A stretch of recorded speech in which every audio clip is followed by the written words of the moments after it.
Hi everyone, so today I'm going to show you how I track my daughter's eczema using the Hobonichi Weeks planner. So this is the Hobonichi 2026 planner.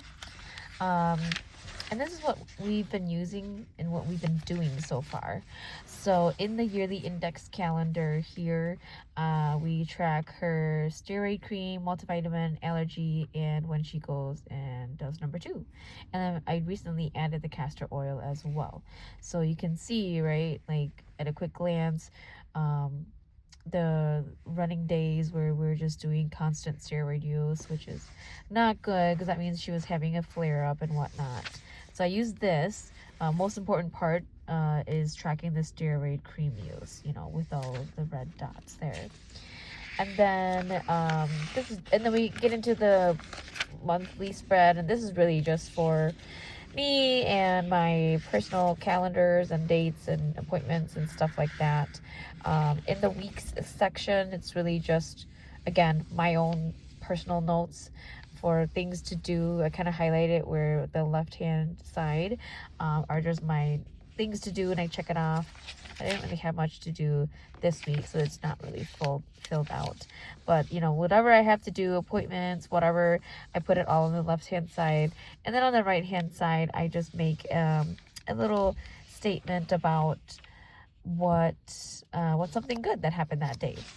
And then on the right-hand side of the page, I have my little, my weekly, everyday things to do around the house.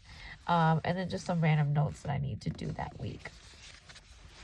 And then when we get to the back, this is actually where I track, sorry, like my nose is a bit stuffed up. This is actually where I track my daughter's food intake and her signs and symptoms. I think this is probably the most recent one here. I've been kind of liking this instead, where I do, I track like what are the areas where she's experiencing her rash and breakouts, and then these are the days of the week on top. And then I track, and then on a scale of 0 to 5, 0 is 0 flare up, things are going great. 5 is like intense itching, intense flare up, redness, just really, really bad flare up. So you can see it's been going down. It kind of got up a little bit. I don't know. She's kind of like going up and down lately. It's been getting a little bit better. But I've just been kind of tracking her skin here. I think initially I wanted to do a little line graph because I thought it would look really pretty, but then it got too complicated because I think I had too many variables. I think if she only had like 3 sites, 3 affected areas, it'd be a lot easier to track. But the fact that she's really flaring up everywhere, and I'm trying to track like everywhere on her body, then I think with all the different color codes and whatnot, I fell off after like 3 days of doing this, which kind of sucks. I could technically go in with these numbers and then just, graph them here to make it look really pretty. But, I'm trying to be functional, and it's just not feasible with the time that I have to keep doing all of this color coding stuff. But anyway, so I recently moved to this system where I just mark down on a scale of 0 to 5 where like what her like intensity of her flare-ups are essentially, and I mark it here every day.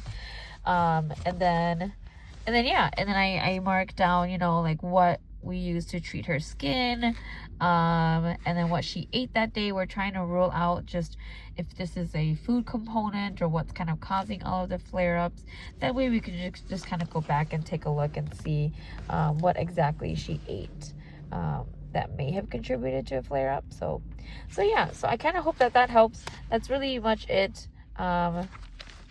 And I just kind of put like other random notes at the back of the page, but that's really the gist of it.